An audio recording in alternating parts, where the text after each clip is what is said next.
DIYers, what's going on? Mike Boards with the Mike Boards channel. Thank you for watching. We're working on a Mercury outdrive lower unit. We're going to show you how to replace the shift shaft and the shift crank or lever, whatever you want to call it. Let's take a look. Alright, DIYers, at the workstation now, and on the left hand side on the stand is our upper unit already rebuilt and patiently waiting for the lower unit to be rebuilt. And here is the lower unit current state at the moment. We've already removed the propeller, a couple thrust washers, and the internal bearing carrier.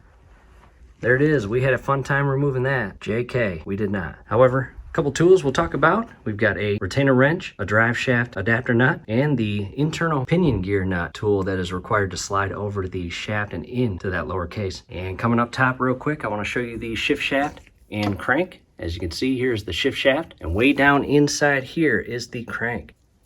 Let's get started. Coming to the top of the lower unit, again, there is the drive shaft. And it feeds all the way into the actual drive shaft retainer nut and into the lower portion of the unit. And you can see the word off with a arrow pointing counterclockwise to loosen. However, right behind that is our shift shaft. And before moving on, we want to verify that the entire lower unit and gear settings are in the neutral setting. In other words, not in forward gear nor in reverse gear. And in our case right now, it is in gear. So we are going to come up top and shift it counterclockwise away from the gear, come down below, and the propeller shaft is in neutral, not in reverse nor forward. Next, we need to open some parts. We're going to open the adapter nut and retainer wrench. At this point, I've got the parts unpackaged, and I do want to show you one thing. Inside the lower case, you can see the upper pinion gear and nut. You can see the propeller shaft feeding through the clutch dog, and then that gear. And as I spin this, nothing's moving. It is now safe to continue. What we'll do next is grab the retainer wrench, and there is the shape of it. It's got a 1/2 inch connection for a ratchet. We are going to carefully shift this up and slide it over the drive shaft. And all the way down to the retainer nut. And we will align it properly as shown here. What I'll do next is grab my 1/2 inch socket. Next, I'll grab that adapter and carefully align the splines and shift it onto the drive shaft splines as shown here. And taking a step back, here is how we have everything configured at this point. We need to loosen up that retainer nut 2 to 3 times only. Any more than that will disrupt the project. I reposition the camera and everything is ready to go. I'm going to grab the lower unit with my left arm and hand to support it and try to loosen this retainer nut with my right hand and arm with the ratchet. And it might be tough. Yep, mine is. And that's not coming loose. So I'm going to grab my rubber mallet for help and give it a couple friendly taps. And she's loose. From here again, reference that word off and the arrow, and I'm going to turn 2 to 3 times. I'll probably do 2. There's 1. There's 2, and maybe I'll go 2.5. Right there. Feeding off the top portion of the lower unit, we are going to go inside the lower unit at this point. And as you can see, again, you've got the propeller shaft feeding into the clutch dog. Directly above that is your pinion gear on top, and below that right there is your pinion gear nut. And we need to remove that. And I've opened up this part right here. You'll notice it has MC1 and MR, and the third one is also MR. And ours is, again, Alpha 1 Gen 1, and our specific serial number is an MR. In addition, I've got our new bearing carrier. We will need that. Most people use the old one. However, unfortunately, again, ours is destroyed and not able to be used. And I have a big 32-inch socket here, and that is going to feed up and onto that right there. And I am going to carefully, again, the MR in our case will be in the direction and basically mating with the pinion gear nut. I'm going to carefully, without damaging anything, slide this over the propeller shaft and down the shaft and over the clutch dog. And what I'll have to do is pull up on the drive shaft to properly seat that tool on the pinion gear nut. I definitely do not want to leave this part out. I actually grabbed some gear lube and lubricated the entire inner portion here, because your entire clutch dog is going to slide into this area right here. And if your clutch dog is not lubricated with gear lube, it'll be a tight fit. So again, an important step. So again, I'm going to carefully pull up on the drive shaft up here. And as I do that, I'm going to look deep into the lower unit and slide this tool onto the retainer nut. Let's go back inside the lower unit and I want to show you the tool in place. As you can see, you basically can no longer see the pinion gear nut. And if I go up top and rotate the drive shaft, it is locked in place. In addition, it's important to ever so slightly adjust the drive shaft to align that pinion gear nut in a position where you can efficiently slide that tool in place and lock that nut and gear as well as shaft in place. Next, I grabbed our brand new bearing carrier. I actually lubricated the internal oil seals with the same gear lube as I did with the internal adapter or pinion gear tool, and that will come in handy because this actual propeller shaft gets to a point where it bevels up and is larger in diameter. And when the oil seals meet that point, you will have to give it a little bit of friendly force to shift the bearing carrier up onto that larger diameter portion of the shaft. And we are doing this for two reasons. Number one, it's going to help support and stabilize the propeller shaft. And number two, it's going to help keep the actual tool properly aligned and secured to that pinion gear nut. And we are going to install the bearing carrier backwards. And there's the point where it meets. And again, just a little bit of friendly force. I'll support the back portion. And she is in and flush and mating with the tool. From here, we'll go up top and loosen up the drive shaft. However, I do want to show you a close-up view of where we are at this point. And we are going to come up top, and I've got that big socket on the spline adapter, and we are not going to turn the retainer nut. We are only going to turn the shaft. Coming up top, no need to rush this step, be precise and patient. And I've got my 1/2-inch ratchet here. I'm going to shift this up onto the 32-inch socket, and counterclockwise, we are going to loosen that pinion gear nut. And it may be on there pretty good. I've got my left arm and hand supporting the lower unit. And yes, wow, that's on there tight. I may need to grab my rubber mallet and give it some friendly taps.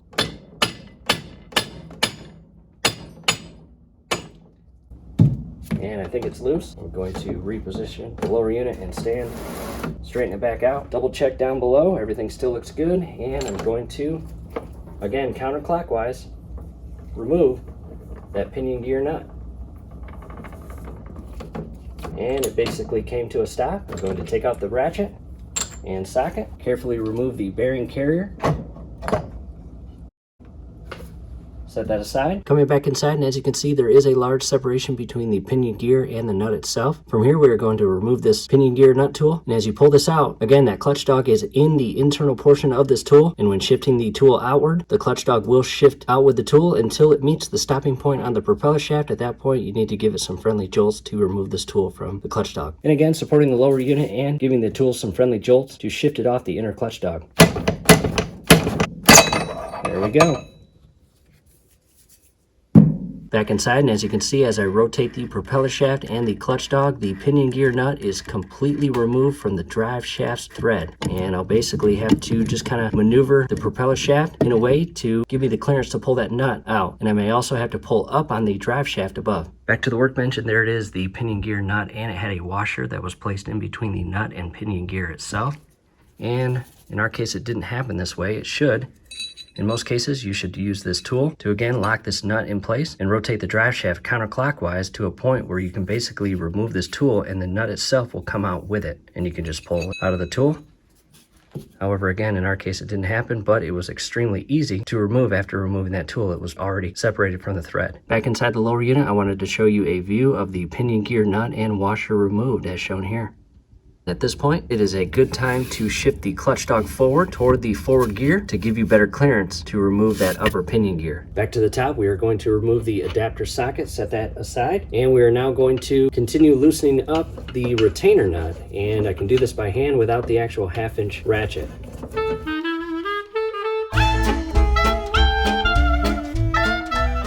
Once you get it all the way unscrewed from the thread, go ahead and remove your wrench, set that in a safe location, and I just have a little pick tool. I'm just going to put this in carefully and pull up on the retainer.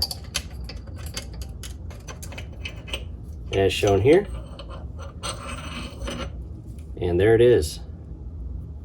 Retainer nut even has the part number on it, which is cool. We'll set that aside. And down below you have a bearing that seats into a carrier or bearing cup, whatever you want to call it. And we can carefully pull up on the drive shaft to remove it from the lower unit.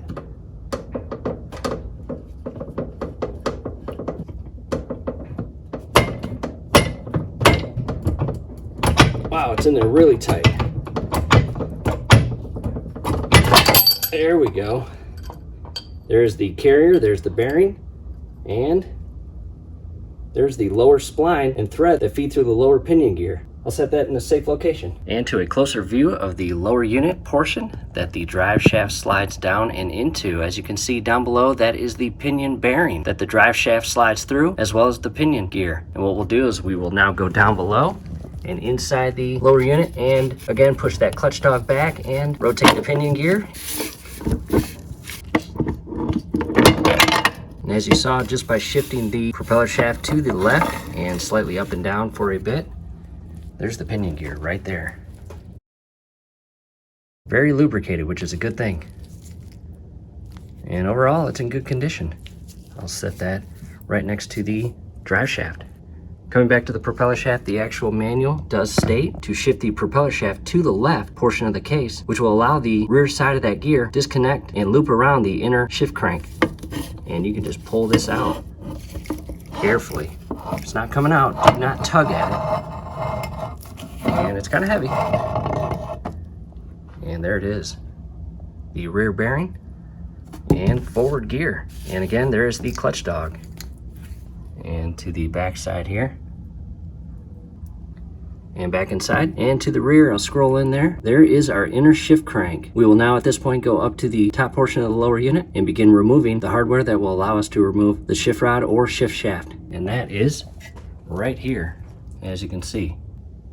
So what I'll do from here is go get the shift shaft bushing tool and continue the project. And here it is, 89-101-07, and down below in the comment section as well as the description section is a link on where to purchase this. However, this is the shift shaft bushing and it didn't cost much. Let's go and open it. And here it is, very shiny.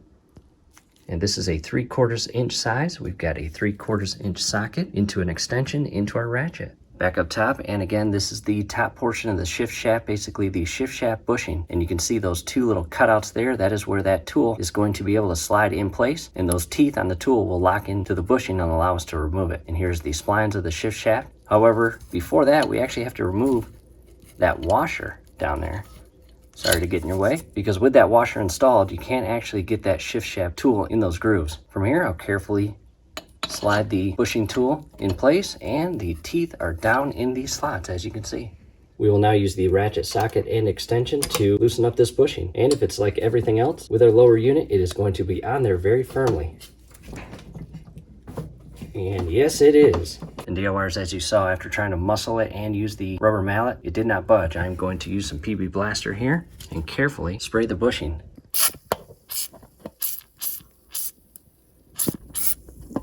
And I'm going to let that sit for about 20 to 30 minutes. All right, back at it. We waited about 30 minutes. We also need to remove this rubber gasket here. You can remove this at the step when you remove that metal washer. We just forgot. I got a little pick tool, and in our case, we will be replacing this, so it's not a big deal if we harm it, but we need it off.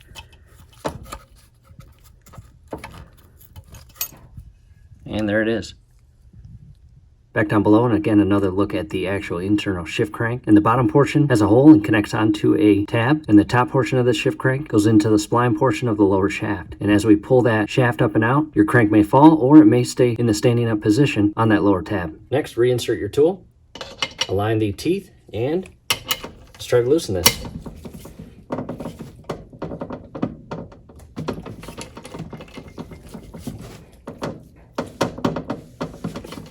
Nope. On to plan B. Plan B, I'm using my Craftsman impact wrench, and I'm going to apply some friendly jolts.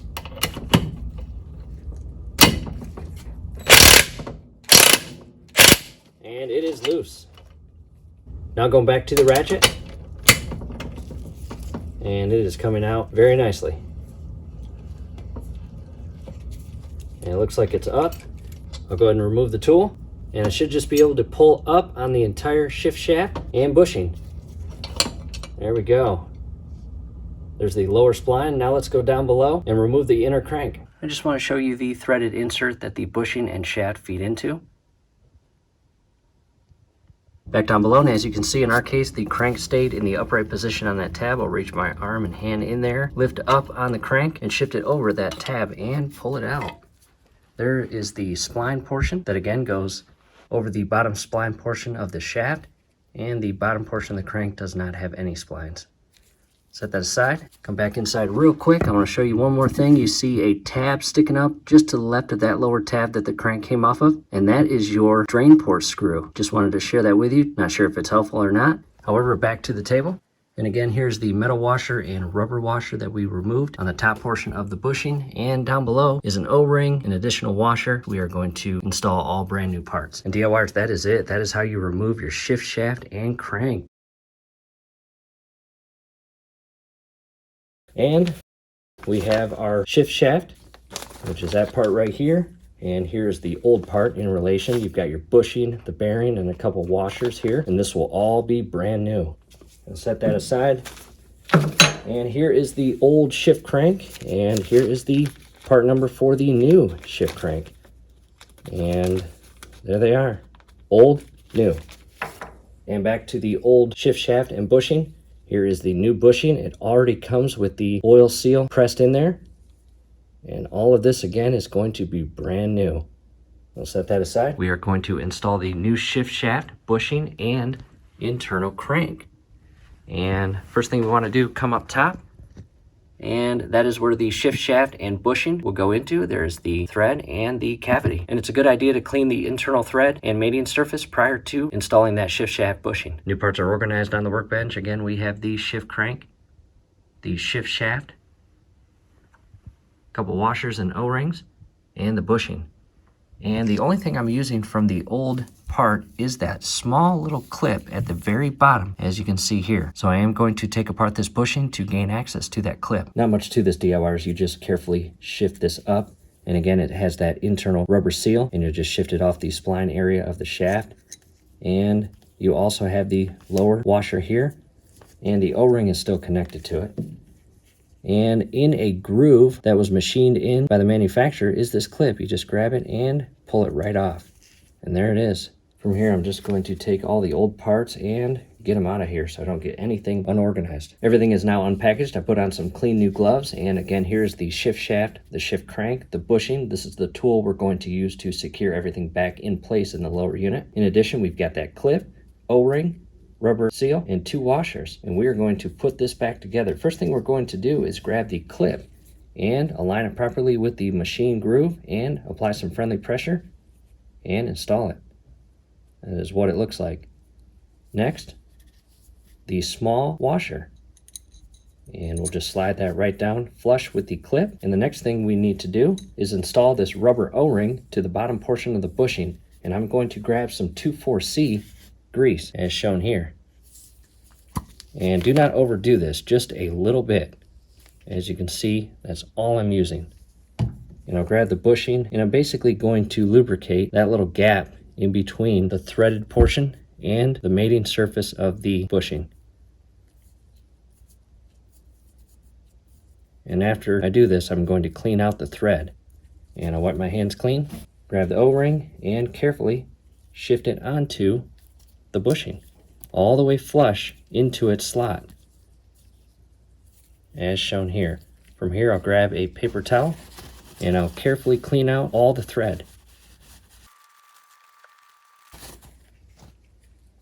I'll set that back down. I'll cap off the grease, set that aside, and from here I'm going to grab my Mercury Gear Lube SAE 90. This is the exact same gear lube you insert in the lower unit. And what I'm going to do with the cap on, obviously, tip it upside down, and then I'm going to unscrew it and just use the oil that is on the inner portion of the cap. And I'll dab it with a finger, and all I'm going to do is lubricate the inner oil seal inside the bushing. And that's it. You can't access it from the bottom, so that's all you need to do. Do not overdo it. Grab your shift shaft, carefully align this, and once the shift shaft meets the rubber seal, you'll have to apply some friendly pressure. Just like that, all the way flush, as shown here. Now it's time to install it in the lower unit. Before moving on, I want to show you a close-up view of the bushing and O-ring with the grease. Again, no need to overdo it. Next, what we'll do is install the shift shaft crank, and very important, one side has a spline machine groove and cutout, and the other side is completely round with no splines or gear connection feature. And we're going to come inside Deep inside there, you'll see a little tab sticking up, and behind it to the left is a pin. That's actually your drain port pin or screw, and we're going to shift that crank in place and onto that little tab with the spline machine cut portion of the crank facing up or on top. Not really a good way to give you a view as I do this, but I'm going to carefully shift that crank onto the pin, and you want to ensure that the shift crank itself is facing left or that way as shown here. And I'll even push it. And that is how the manual wants you to align that prior to shifting that actual shift rad down through the cavity and into that spline portion on top of that crank. Taking a step back, and we are now going to install the shift shaft and bushing. And as you do this, just carefully shift the entire shaft inside the cavity. And you may need to go down below and use your other arm and hand to carefully shift the crank until you can properly align the splines on both the bottom portion of the shaft as well as the top portion of the crank.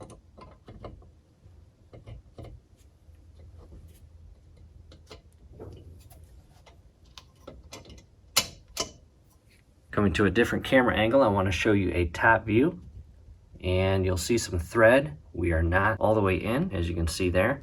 We'll come down below, and I'll scroll in, and as you can see, the bottom portion of the crank is still on the pin, and the top portion of the crank is properly aligned and secured to the bottom portion of the shaft. Now it's time to secure the bushing. Next part is very important. Our service manual requires 50 pounds to be applied to that bushing as we screw it in tight to the case. I've got my torque wrench here, and as of right now, it is zeroed out. I'm going to turn the handle clockwise until it rotates all the way up to 50. And there it is. As you can see, the top black portion of the handle is flush with the 50 line. The actual line goes to the left of the 5 and shifts downward at an angle, and then shifts left to that solid long line that's vertical in between all the numbers. Back up top, grab your bushing tool, align the 2 bottom teeth with the 2 open slots on the top portion of the bushing. And from here, I'm just using a 3/4 socket and ratchet, and I'm going to screw this bushing in until I feel some tension. And once I feel the tension, I will shift over to the torque wrench.